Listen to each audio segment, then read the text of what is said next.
Hello guys, मैं doctor नवीन Kumar Navita classes में आप सभी का स्वागत करता हूं एक इम्पॉर्टेंट टॉपिक के साथ। आज जो हम टॉपिक करने जा रहे हैं वो प्रोटीन और अमाइनो एसिड।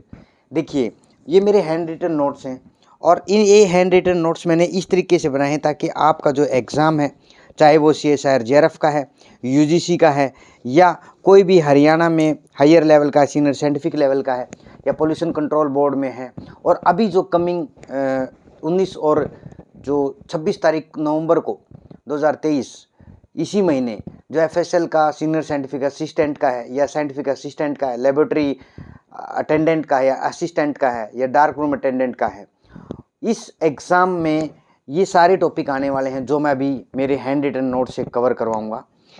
इतने ब्यूटीफुल तरीके से ये हैंड रिटन नोट डिज़ाइन किए हैं कि कोई भी ऐसा कंसेप्ट ना रहे जहाँ से आपका अगर क्वेश्चन बनता है और आप उसको कवर ना कर पाएँ। देखिए, जैसे हम प्रोटीन के बारे में डिस्कस करेंगे अभी। प्रोटीन क्या है? एक बेसिक स्ट्रक्चर एंड फंक्शन है, ठीक है। बॉडी की रिक्वायरमेंट है, बॉडी या सेल को क्या है, प्रोटीन की हमेशा रिक्वायरमेंट रहती है। और जो सेल का स्ट्रक्चर है वो सारा, ये देखें कि प्रोटीन पे बहुत सारी चीज़ें बेस्ड होती हैं। अब मोस्ट अबंडेंट ऑर्गेनिक मॉलिक्यूल है जो प्रोटीन है, वो बहुत ही अबंडेंट है। आप देखें नेचर में वो बहुत ज़्यादा मात्रा में पाया जाता है और ऑर्गेनिक है। सबसे बड़ी चीज़ क्या है? वो ऑर्गेनिक है। उसके बाद 50% ऑफ सेलुलर ड्राई वेट। अगर आप सेल को ना ड्राई उसमें देखें फॉर्मेट में ले, या सेल जो भी कंटेंट है उसको ड्राई कर ले, तो वो 50% पाउडर फॉर्म में आपको 50% प्रोटीन मिलेगा। डायनेमिक जो फंक्शन है वो परफॉर्म करता है प्रोटीन। क्योंकि ये मैं इसलिए करवा रहा हूँ, ये पिन पॉइंट्स, ये एग्ज़ाम में कई बार जो MCQ फॉर्मेट है उनमें ये कई बार आता है और बहुत बार बच्चे कंफ्यूज हो जाते हैं। देखिए, basic of structure and function है, ये समझ में आ जाएगा। अबंडेंट ऑर्गेनिक मॉलिक्यूल है, चलो 50% नहीं समझ में आएगा, वो हो सकता है 50% की जगह आपको 70% दे दे। तो इसलिए आप ना उन चीज़ों को क्या करें, हाईलाइट करें कि ये चीज़ बहुत ज़्यादा इंपॉर्टेंट है। अब देखिए डायनेमिक फंक्शन देखिए। अब मैं आपको बताता हूँ, all the enzymes are proteins but all protein are not enzyme. Means जितने भी एंजाइम हैं वो सारे प्रोटीन हैं एक्सेप्ट राइबोन्यूक्लियेज, ठीक है ना। RNA से जो रिलेटेड जो एंजाइम हैं उनको छोड़ के सारे एंजाइम क्या प्रोटीन है। But reverse is not true. अगर मैं बोलूँ कि all protein are enzyme, that's not true, ठीक है ना। दूसरी क्या है, डायनेमिक फंक्शन में हार्मोन का रोल प्ले करते हैं।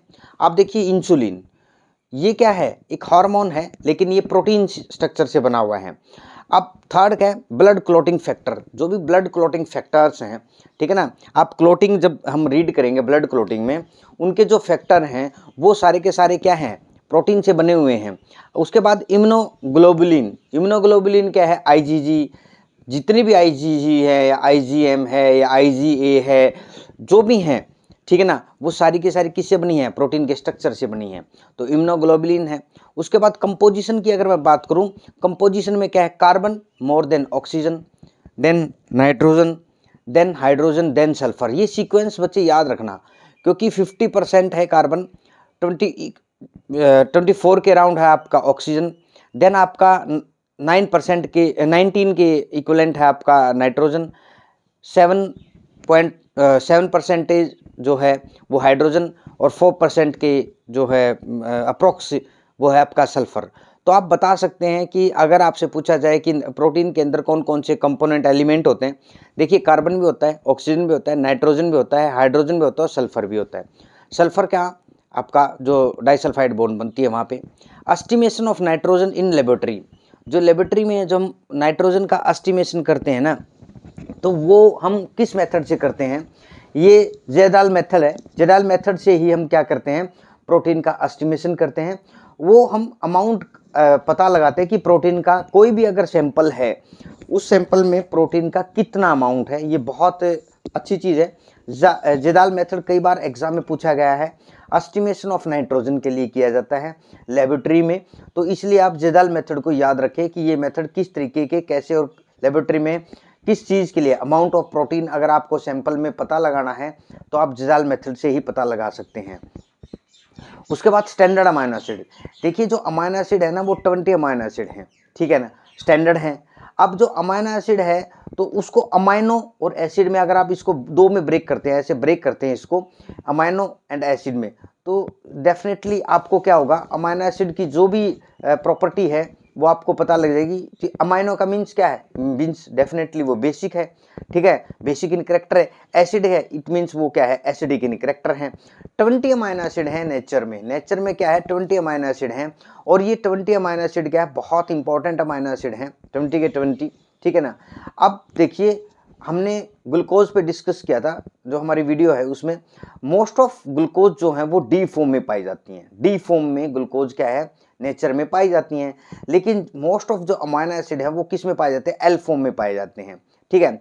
लेकिन मैं बात करूं कि स्टैंडर्ड जो अमाइनो एसिड है वो 20 क्यों, वैसे तो बहुत सारे अमाइनो एसिड हैं नेचर में, या आप देखिए सिस्टम में, सेल सिस्टम में आप हाँ 100 एंड ये मान लीजिए कि 200 के अराउंड अमाइनो एसिड हैं, but they are not standard. Why not standard, standard क्यों लिखा है यहाँ पे, क्योंकि हमारा जो जेनेटिक कोड है ना, जेनेटिक कोड जो ट्रायड की फॉर्म में, ट्रिपलेट की फॉर्म में जो एक अमाइनो एसिड को रिकॉग्नाइज करता है, तो टोटल 20 अमाइनो एसिड को ही हमारा जेनेटिक सिस्टम रिकॉग्नाइज कर पाता है। उन, या मैं ये बोल सकता हूँ उनके लिए स्पेसिफिक टीआरएनए होता है जो अमाइनो एसिड से वो क्या करता है, बाइंड करता है। 20 स्टैंडर्ड अमाइनो एसिड इसलिए क्योंकि हमारा जो जेनेटिक कोड है वो अवेलेबल है उनको कोड करने के लिए 20 अमाइनो एसिड को, ठीक है ना। उससे ज्यादा के अमाइनो एसिड अगर बॉडी में हैं, ठीक, वो उनको रिकॉग्नाइज नहीं करता और उनके लिए कोई भी स्पेसिफिक टीआरएनए नहीं है। तो हमारी बॉडी में क्या है, ह्यूमन बीइंग में जो टीआरएनए है वो सिर्फ 20 टीआरएनए है and they are specific to the specific amino acid. समझ में आए, एलेनिन के लिए अलग से टीआरएनए है, आपका ग्लाइसिन के लिए अलग से है, टायरोसिन के लिए अलग से है, थ्रियोनिन के लिए अलग से है, तो इसलिए 20 है, ये याद रखना स्टैंडर्ड का मीनिंग क्या है यहाँ पे। उसके बाद अमाइनो एसिड को अमाइनो ग्रुप क्या है, NH2 ग्रुप होता है इसलिए वो बेसिक है, अल्फा अमाइनो ग्रुप होता है ये, ठीक है। अब मैं आपको स्ट्रक्चर में बताऊंगा इसको अल्फा क्यों बोला गया है। उसके बाद कार्बोक्सिल ग्रुप होता है COOH, कार्बोक्सिल ग्रुप होता है और that's why it is acidic in character. जब ये COOH ग्रुप जहां पे हो, कार्बोक्सिल ग्रुप फंक्शनल ग्रुप हो, ठीक है, तो वहां पे क्या होता है, वो एसिडिक इन कैरेक्टर होता है, ठीक है। अब देखिए ये स्ट्रक्चर दिखाया गया है, इस स्ट्रक्चर में जब आप देखेंगे कार्बन, अब आप कार्बन की जो वैलेंसी होती है वो 4 होती है, हम सभी को पता है कि कार्बन है ना टेट्रावेलेंट होता है और 4 एटम से वो अटैच्ड होता है, एक एटम हाइड्रोजन, दूसरा R ग्रुप, तीसरा COH एंड फोर्थ NH2 या अमोनियम आयन, ठीक है ना, ये होता है NH3 आयन। अब देखिए मैंने बोला था alpha carbon, alpha amino, alpha क्यों, जिस कार्बन से ये अटैच होते हैं, कौन, अमाइनो, ठीक है ना, और कार्बोक्सिल ग्रुप, उस कार्बन को क्या बोलते हैं, that is alpha carbon, that is alpha carbon and that's why it's alpha amino acid. और जो R हैं वो कितने भी हो सकते हैं, R आपके 5 कार्बन अटैच्ड है, मिथाइल ग्रुप अटैच्ड हो सकते हैं, 4 हो सकते हैं, 3 हो सकते हैं, या कोई सॉरी रिंग स्ट्रक्चर है, बेंजीन रिंग स्ट्रक्चर है वो भी अटैच हो सकता है। तो ये स्ट्रक्चर है। अब देखिए हम कोई भी अमाइनो एसिड है या प्रोटीन है उसको N terminal to C terminal ही क्या करते हैं, काउंट करते हैं या उसकी सीक्वेंस करते हैं। क्यों करते हैं, क्योंकि N क्या है, ये अमोनियम ग्रुप है, N टर्मिनल, ठीक है, यहाँ पे ये N टर्मिनल है और यहाँ पे ये क्या है, C टर्मिनल है, ठीक है। इसी तरीके से जब एक अमाइनो एसिड होता है, सॉरी एक प्रोटीन होता है, ये प्रोटीन है, ठीक है, उस प्रोटीन में क्या है, बहुत सारे अमाइनो एसिड हैं, 1 amino acid, 2 amino acid, 3 4 thousands and ये अमाइनो एसिड है। अब यहाँ पे जो ग्रुप होगा ना फर्स्ट वाले अमाइनो एसिड का, इधर से N टर्मिनल होगा और इधर पे जो लास्ट अमाइनो एसिड होगा ना उसका क्या होगा, C टर्मिनल, जिसको हम COH ग्रुप बोलते हैं, ठीक है। आपको यही चीजें ध्यान रखनी है कि जो अल्फा आप कार्बन बोल रहे हैं इसी के बेसिस पे हम इसको अल्फा अमाइनो एसिड बोलते हैं, ठीक है। R ग्रुप की अटैचमेंट ऐसे होती हैं। अब हम इसी तरीके से हम क्या देखते हैं उसको L फॉर्म या D फॉर्म में हम देखते हैं, ठीक है। अब देखिए, अब all the amino acid except the glycine exhibit the optical isomerism. ये क्वेश्चन एग्जाम में आया हुआ है, मैंने इसको एक वन लाइनर में मान लीजिए या एक कंसेप्ट की तरह मैंने आपको इसको बताया है कि जितने भी अमाइनो एसिड हैं, ठीक है, उनको उनमें से ग्लाइसिन को छोड़ के सारे के सारे क्या शो करते हैं, ऑप्टिकल आइसोमेरिज्म शो करते हैं। ऑप्टिकल आइसोमेरिज्म क्या कब शो करते हैं, जब एक कार्बन 4 डिफरेंट एटम से अटैच्ड हो, एक एटम COH है, दूसरा H है, तीसरा R है और फोर्थ NH2 है। अब देखिए ये 4 डिफरेंट एटम से एलिमेंट से अटैच्ड है, तो इसलिए क्या शो करेगा, स्टीरियो आइसोमेरिज्म शो करेगा। लेकिन ग्लाइसिन के केस में क्या है, यहाँ पे H है और यहाँ R की जगह क्या हो जाता है, H हो जाता है। मैं इस R की जगह क्या करूँ, H कर दूँ, तो ये क्या हो गया आपका H और R। तो R तो क्या है, कोई दूसरे अमाइनो एसिड है जिनमें R हो, लेकिन ग्लाइसिन के केस में क्या होता है, H होता है, यहाँ पे भी H होता है और यहाँ पे भी H होता है। दैट्स वाई जो ग्लाइसिन है वो ऑप्टिकल आइसोमेरिज्म शो नहीं कर सकता। Each amino acid is assigned a 3 letter, ठीक है ना। एक अमाइनो एसिड है, वो सारे के सारे जो 20 स्टैंडर्ड अमाइनो एसिड हैं उनका जो फॉर्मेट है रिप्रेजेंट करने का शॉर्ट फॉर्म में 3 लेटर में या 1 लेटर में सिंबल में। अगर मैं बोलूँ ग्लाइसिन को प्रेजेंट करना है तो ग्लाइसिन के लिए क्या आएगा आपका GLY, एलेनिन के ALA, ठीक है ना। उसके बाद इसी तरीके से टायरोसिन का TRY, ठीक है, ट्रिप्टाफेन का TRP, ट्रिप्टाफेन, ठीक है ना। हम 3 लेटर में भी रिप्रेजेंट कर सकते हैं और 1 लेटर में भी हम उसको रिप्रेजेंट कर सकते हैं। Amino acid classification based on structure, अगर आप स्ट्रक्चर के बेसिस पे अमाइनो एसिड का क्लासिफिकेशन करते हैं तो हम अमाइनो एसिड को कितने फॉर्म में देखते हैं। देखिए एलिफेटिक साइड चेन है, अगर ये अमाइनो एसिड है, ये अमाइनो एसिड है, इसका जो R ग्रुप है एलिफेटिक है, बहुत सारे आप मिथाइल ग्रुप अटैच्ड है वहाँ पे, तो उसको हम क्या बोलेंगे, एलिफेटिक बोलेंगे। उनमें से ग्लाइसिन एक है, वहाँ पे H है ग्लाइसिन में, दूसरे में एलेनिन में मिथाइल आ जाएगा, H की जगह क्या आ जाएगा, मिथाइल आ जाएगा। वेलिन में फिर एक मिथाइल बढ़ जाएगा, ठीक है ना, वो थोड़ा सा क्या हो जाएगा, ब्रांच्ड हो जाएगा। उसके बाद आपका ल्यूसिन एंड आइसोल्यूसिन, ठीक। तो इसमें क्या हो गया, बहुत ब्रांचिंग हो जाती है, जैसे ये क्या है कार्बन ग्रुप बढ़ता जाता है, तो एलिफेटिक साइड चेन ये होती है। उसके बाद कंटेनिंग OH ग्रुप, अब कुछ ऐसे अमाइनो एसिड हैं जो OH ग्रुप कहाँ पे, यहाँ पे जो R है यहाँ पे ही हमेशा क्या होगा, एडिशन और डिलीशन होगा, बच्चे याद रखना। R ग्रुप जो मैंने लिखा है, ग्लाइसिन की केस में H लग गया, ठीक है, लेकिन दूसरे केस में आप एलेनिन में देखिए मिथाइल लग गया, वेलिन में ब्रांच्ड बन गया, ल्यूसिन और आइसोल्यूसिन में और ज़्यादा ब्रांचिंग हो गई। तो इसी तरीके से स्ट्रक्चर का क्या होता है, एक्सटेंशन होता रहता है। अब मैं बात करूं कि OH ग्रुप किस में है, जो R ग्रुप यहाँ पे है, इसमें मान के चलिए एक मिथाइल ग्रुप है और उस पे OH ग्रुप लग गया, फिर फर्दर एक्सटेंशन हुआ, फिर OH ग्रुप लग गया, तो चेन में जो है R ग्रुप जो है ये यहाँ पे OH ग्रुप अगर लग जाता है, इनको तो हम नहीं छेड़ सकते। ये ग्रुप जो है ये फिक्स रहते हैं सभी अमाइनो एसिड में, एक्सेप्ट कुछ, जैसे मैं हिस्टिडीन की बात करूं या मैं प्रोलिन की बात करूं, उनको छोड़ के, लेकिन इनमें क्या होता है, चेंज रहता है। ये R ग्रुप में ही चेंज आता है और इसी में हम एडिशन करते हैं, चाहे हम OH ग्रुप का करें, चाहे हम क्या करें, मिथाइल का या एलिफेटिक चेन का करें, या कोई और ग्रुप है जिसको, जैसे मैं बोल सकूँ कि COH ग्रुप एक्स्ट्रा है, कार्बोक्सिल ग्रुप अलग से है, या अलग से कोई अमाइनो एसिड है, बेसिक अमाइनो एसिड है, उसमें NH2 ग्रुप अलग से है, तो यहाँ पे अटैचमेंट होगी। तो अलिफेटिक साइड चेन हो गया आपका। OH ग्रुप कंटेन में कौन कौन से आ गया आपके, सीरीन आ गया, थ्रियोनिन आ गया, टायरोसिन आ गया। ये एरोमेटिक अमाइनो एसिड भी हैं। एरोमेटिक क्यों, क्योंकि इसका जो स्ट्रक्चर है यहाँ पे R, ये क्या है, इनमें बेंजीन रिंग एक्सटेंशन होती है, ठीक है। आपका सीरीन है, थ्रियोनिन है, ट्रिप्टोफैन है, थ्रियोनिन एंड टायरोसिन है। सीरीन को छोड़ के थ्रियोनिन और टायरोसिन दोनों क्या है, एरोमेटिक हैं, ठीक है, सीरीन नहीं है, बच्चे कंफ्यूज मत होना। इसमें OH ग्रुप है इन तीनों में, नो डाउट, इसमें भी और इसमें भी, लेकिन एरोमेटिक ये दो हैं, थ्रियोनिन एंड टायरोसिन, इसलिए इसको एरोमेटिक बोला गया। बेंजीन रिंग इनके स्ट्रक्चर में होती है, R ग्रुप जो एक्सटेंशन होती है। Sulphur containing amino acid cysteine है और मिथ्योनिन है, दो ही ऐसे अमाइनो एसिड हैं जो सल्फर कंटेनिंग है, ठीक है। अगर दो सिस्टीन को अगर हम अटैच कर देते हैं, दो सिस्टीन को अगर हम अटैच कर दें, उसको सिस्टाइन बन जाता है। ये दोनों के दोनों अमाइनो एसिड, सिस्टीन हो मिथ्योनिन हो, दोनों में सल्फर होती है। एसिडिक अमाइनो एसिड भी होते हैं जहाँ पे एक्स्ट्रा, इसमें मैंने बताया था COH ग्रुप और अटैच्ड हो चेन में, उनमें कौन सा है, aspartate, glutamate, asparagine and glutamine. समझ में आया, एस्पार्टेट की एक्सटेंशन एस्पार्जिन, ग्लूटामेट की एक्सटेंशन ग्लूटामिन, ठीक है ना, एक्सटेंशन है ये दोनों की, ध्यान रखना है इसको। अब ये एसिडिक अमाइनो एसिड होते हैं, ठीक है, aspartate, glutamine, asparagine and glutamine, ठीक है ना। बेसिक में lysine, arginine and histidine. Lysine बहुत बार पूछा जाता है, lysine, arginine and histidine basic क्या होगा, NH2 ग्रुप यहाँ पे होगा एक एक्स्ट्रा। ये तो हमेशा सभी में प्रेजेंट रहता है, मैं इसको ऑलरेडी आपको बता चुका हूँ। ये ग्रुप हमेशा सभी में रहेगा क्योंकि अल्फा अमाइनो कार्बन है ये, ठीक है ना। तो इसमें अलग से यहाँ पे अटैच होगा, तो जब अटैचमेंट होगी तो उसको हम बेसिक अमाइनो एसिड बोलेंगे।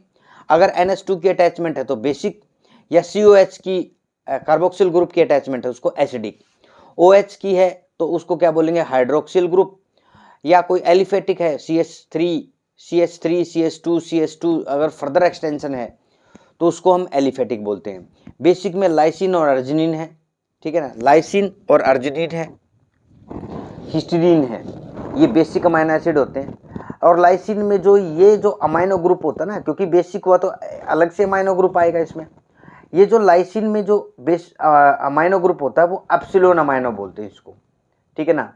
अब आपको मैं यहीं पे बताता हूँ, लाइसिन और अर्जिनिन जो होता है ना, आपको पता है कि जब न्यूक्लियोसोम बनता है और फिर क्रोमेटिन और क्रोमोसोम बनता है, वहाँ पे क्या होता है, रैपिंग होती है DNA की, किसके चारों तरफ, आपके हिस्टोन प्रोटीन से। और most of histone protein they have more lysine and arginine content.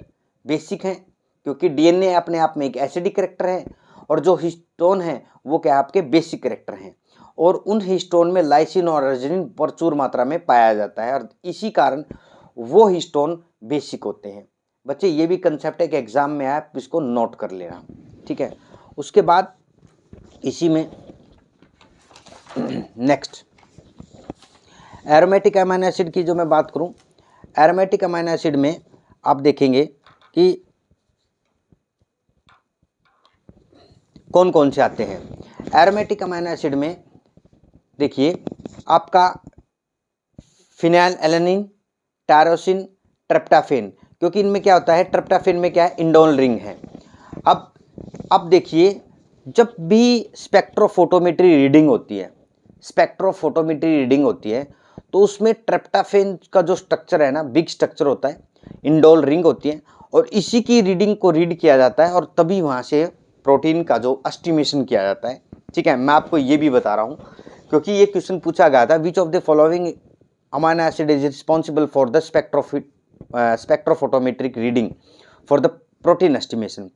वो ट्रिप्टोफैन होता है, इंडोल रिंग होती है, और स्पेक्ट्रोफोटोमीटर उसको डिटेक्ट करके वो प्रोटीन के एस्टिमेशन में वो हेल्प करता है। एक होता है इमिनो एसिड, इमिनो वो था अमाइनो, ये है इमिनो। प्रोलीन क्या है, एक ही अमाइनो एसिड है जो इमिनो ग्रुप है जिसके पास। अब मैं बात करूं अमाइनो एसिड को, बच्चे ये भी पूछा गया था, which of the following amino acid is imino amino acid, वो प्रोलीन है, इमिनो एसिड, ठीक है ना। उसके बाद amino acid polar and non polar basis पे डिवाइड किए जाते हैं। पोलरिटी में आप देखिए नेगेटिव एंड पॉजिटिव पोलरिटी वाले। नेगेटिव वो होंगे जो एसिडिक इन कैरेक्टर होंगे, मैं आपको एक ही बार में बता रहा हूँ बच्चे, याद रखना। नेगेटिव पोलरिटी वाले वो होंगे जो एसिडिक इन कैरेक्टर होंगे, जैसे मैं बात करूँ एस्पार्टेट और ग्लूटामिक एसिड की, ठीक है, नेगेटिव कैरेक्टर है, एसिडिक इन कैरेक्टर है। पॉजिटिव चार्ज वाले वो होंगे जो बेसिक इन कैरेक्टर होंगे। लाइसिन मैंने अभी बताया, अर्जिनिन एंड हिस्टिडीन, ये तीन बेसिक कैरेक्टर होते हैं। उसके बाद मैं बात करूं अमाइनो एसिड की नॉन पोलरिटी पे। नॉन पोलरिटी वो होते हैं जिनमें एरोमेटिक रिंग हो या एलिफेटिक चेन हो, इसलिए वो क्या होंगे, नॉन पोलर होंगे। उसके बाद amino acid on the basis of essentiality and non essential. देखिए जो अमाइनो एसिड है 20 स्टैंडर्ड अमाइनो एसिड हैं, उनमें से जो 10 अमाइनो एसिड हैं वो एसेंशियल अमाइनो एसिड हैं, और जो 10 हैं रह गए 10 वो नॉन एसेंशियल। जो 10 amino acid essential amino acid है ना, उनकी एसेंशियलिटी किस पे डिपेंड करती है, क्योंकि वो हम आउटसाइड सोर्स से ही उसको ग्रहण करते हैं। बॉडी में हमारे पास उनकी सिंथेसाइज करने के एंजाइम नहीं है, इसलिए प्रचुर मात्रा में बॉडी उसको क्या है, सिंथेसाइज नहीं कर सकती है। अगर हम उसको सिंथेसाइज नहीं कर सकते हैं तो डेफिनेटली हमें उसको क्या होगा, आउटसोर्स से ही हमें उसको लेना पड़ेगा। तो इनको याद करने का तरीका मैं कैसे करूँ, इसका निमोनिक है AV हिल MPTT, AV है हिल MPTT, ठीक है ना। इस तरीके से अरावली हिल को याद कर सकते हैं, अरावली हिल जो है MPTT बस। उसके बाद AV हिल MPTT में 10 है, तो कौन कौन से हैं, अर्जिनिन है, आपका वेलिन है, A से क्या बन गया अर्जिनिन, V से वेलिन, H से हिस्टिडीन, I से आइसोल्यूसिन, L से ल्यूसिन, नेक्स्ट L से लाइसिन, M से मिथ्योनिन, P से फिनाइल एलानिन, T से थ्रियोनिन, और नेक्स्ट टी से ट्रिप्टोफैन। अब बच्चे कंफ्यूज मत होना, इसमें 2 अमीनो एसिड हैं, एक तो थ्रेओनीन, एक ट्रिप्टोफैन। ये दोनों के दोनों क्या एरोमेटिक अमीनो एसिड हैं, ठीक है ना। तो इसलिए थ्रेओनीन और ट्रिप्टोफैन भी है इसमें। तो इनमें अगर मैं बात करूँ सेमी एसेंशियल, एक बार एग्जाम में आया था, which of the following amino acid is semi essential amino acid. तो इन एसेंशियल में भी सेमी एसेंशियल जो हैं वो आपके पहला अर्जिनिन है और दूसरा हिस्टिडीन है। मैंने ये इसमें लिख दिया है, जो सेमी एसेंशियल अमीनो एसिड हैं वो अर्जिनिन है और हिस्टिडीन है। इसका मतलब क्या है कि बॉडी के पास कुछ ऐसे अमीनो एसिड एंजाइम हैं जो इन 2 अमीनो एसिड को सिंथेसाइज कर सकती हैं, ठीक है ना, अर्जिनिन को और हिस्टिडीन को। उसके बाद amino acid classification based on their metabolic fate.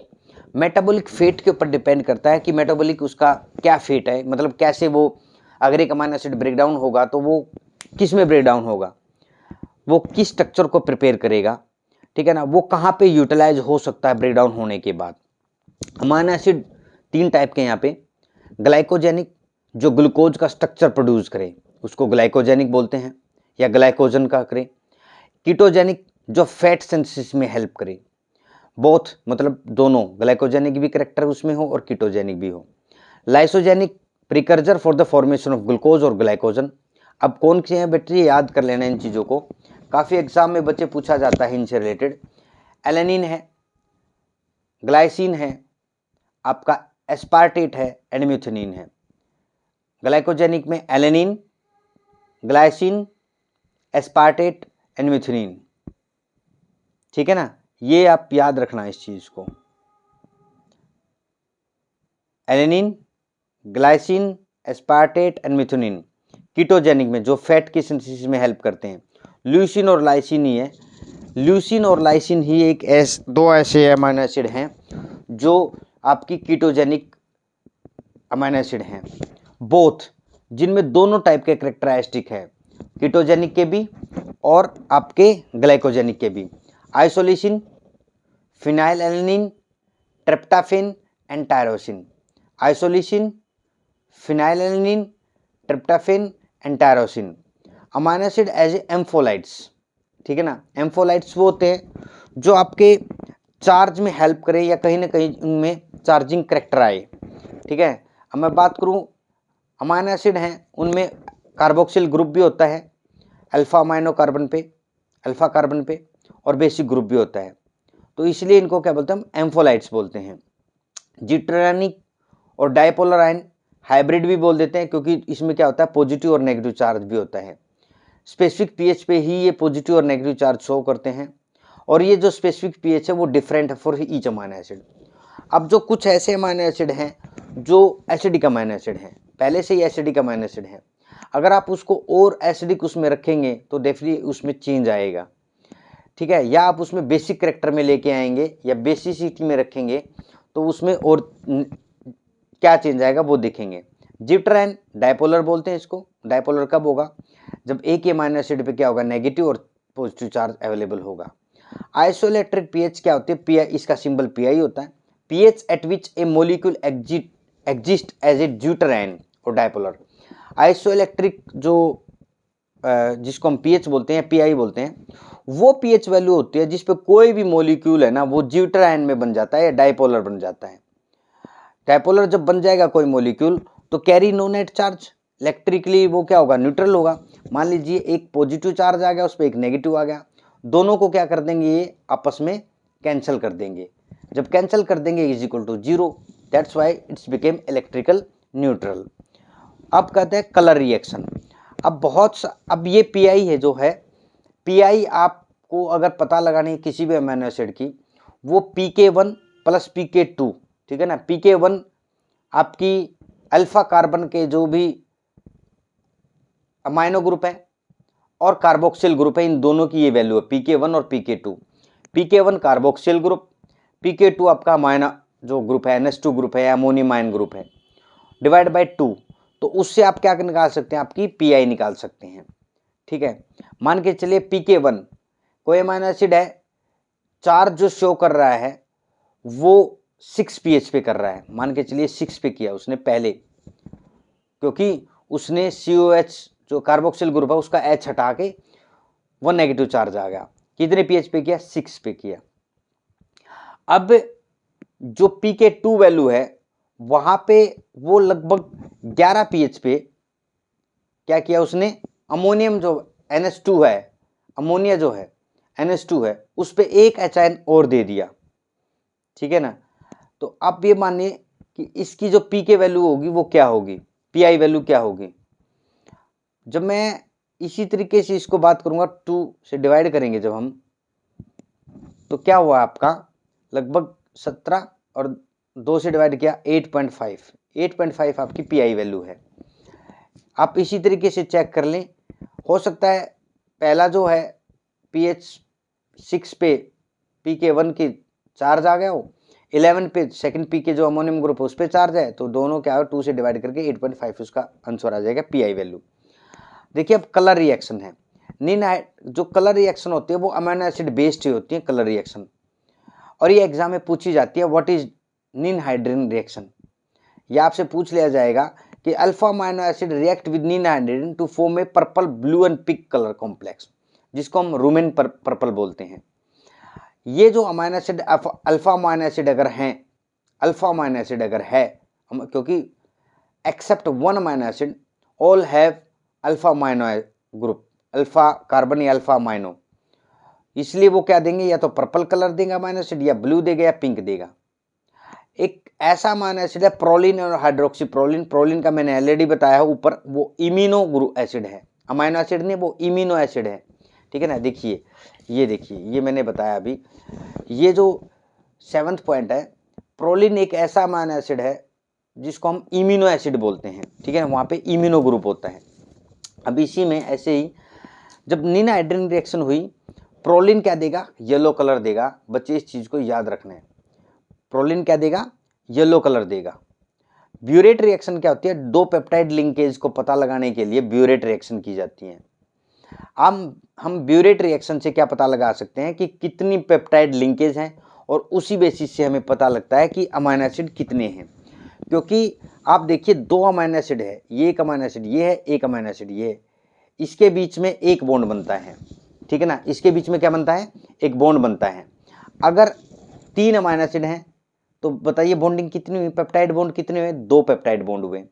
3 amino acid में कितने बॉन्ड हुए, 2, तो 5 में कितने होंगे, 4। तो इस तरीके से इसका फार्मूला क्या होता है, n-1। जब आपको पेप्टाइड लिंकेज पता लगानी हो तो फार्मूला आपका n-1।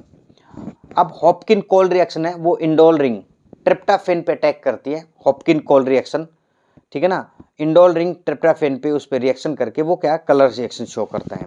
आपसे पूछा जा सकता है कि हॉपकिन कोल रिएक्शन जो है वो कहाँ पे अटैक करती है। उसके बाद साकागुची रिएक्शन है, ग्यूनिडिनो ग्रुप है अर्जिनिन का।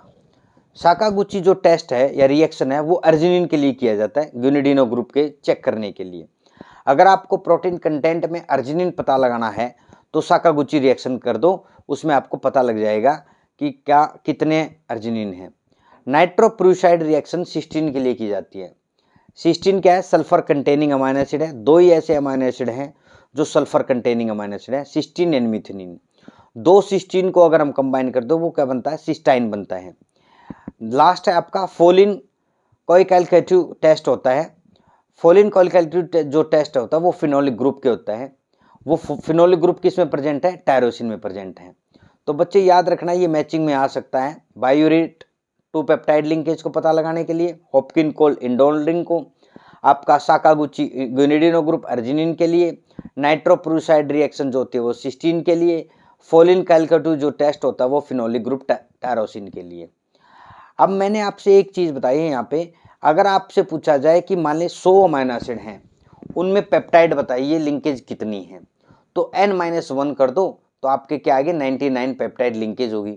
अगर आपसे पूछा जाए कि 200 या 500 600 है तो इसका फार्मूला ये है कि आप 10 अमीनो एसिड को नोट करके देख ले, फिर उसमें देखें कि 10 अमीनो एसिड में कितनी बॉन्डिंग आ रही है और उसी तरीके से आप उसको कैलकुलेट कर लें। ये था आज का हमारा जो प्रोटीन और अमीनो एसिड पे डिस्कस किया, हमने बहुत अच्छे से डिस्कस किया। एग्जामिनेशन पॉइंट ऑफ व्यू से हमने देखा कि ये जो मैचिंग में क्वेश्चन आ सकते हैं, ठीक है।